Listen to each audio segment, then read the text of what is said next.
So today we're going to get into how I made this cherry coquette rhinestone canvas. So you're going to first grab an image. I got this one from off of Pinterest. I thought it was super cute. You're going to need some rhinestones.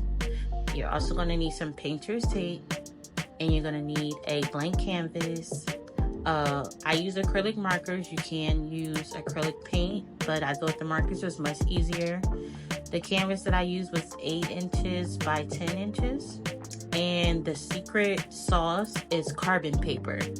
And I'm going to show you how I use this to make my rhinestone canvas.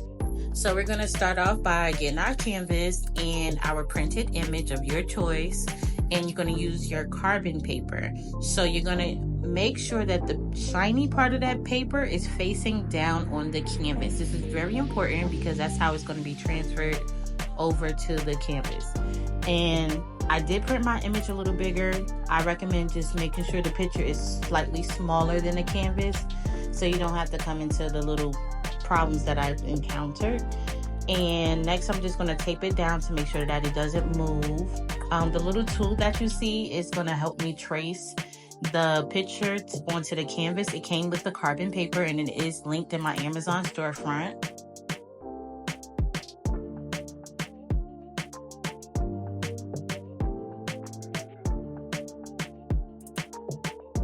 So here's the magic part.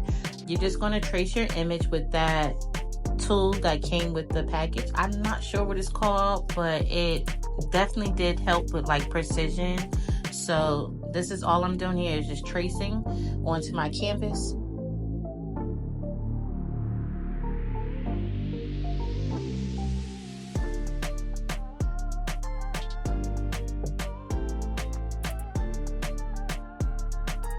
Now I'm going to remove it, and look, it came out on the canvas and it's a little off, but it works. I don't know how to draw, and this is really like a hack to me because I don't see how people did it like on TikTok. It was just crazy.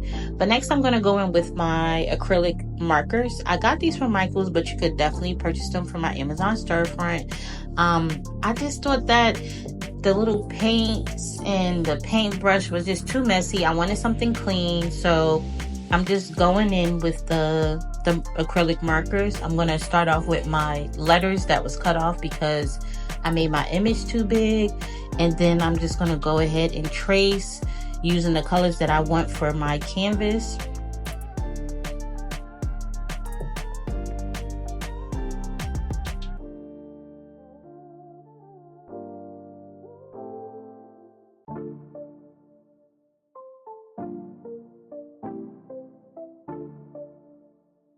And then I'm just going to color it in just to give it the full effect.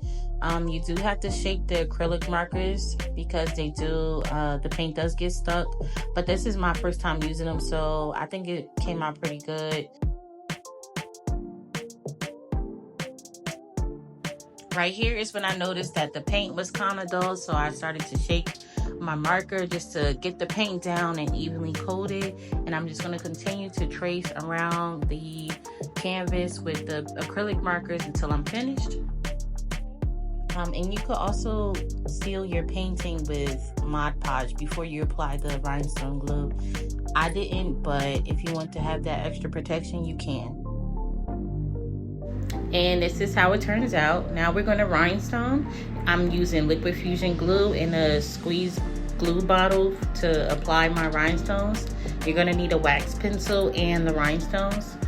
Here I'm just placing the rhinestones however I see fit, randomly using different sizes just to make the painting look really full.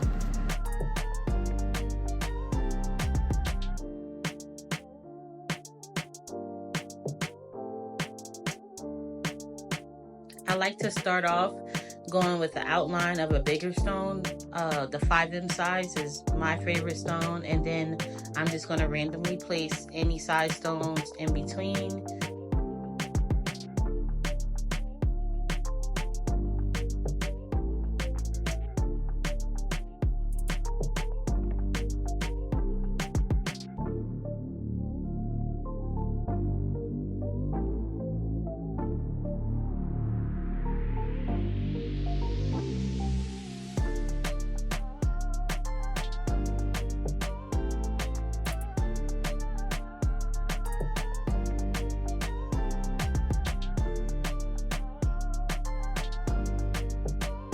And I'm going to continue with the other colors. I'm going to start off with my 5M rhinestone, and then for the middle I'm just going to fill it with random rhinestones any place, just so that it all fits and it comes together.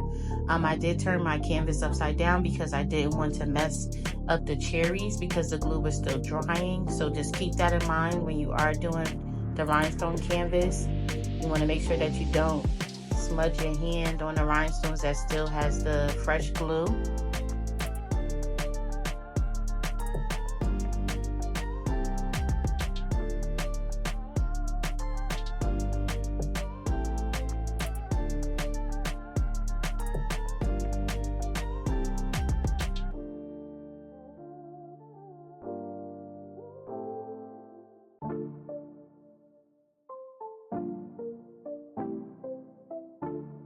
And this is the finished product. I think it came out so good. It's so sparkly.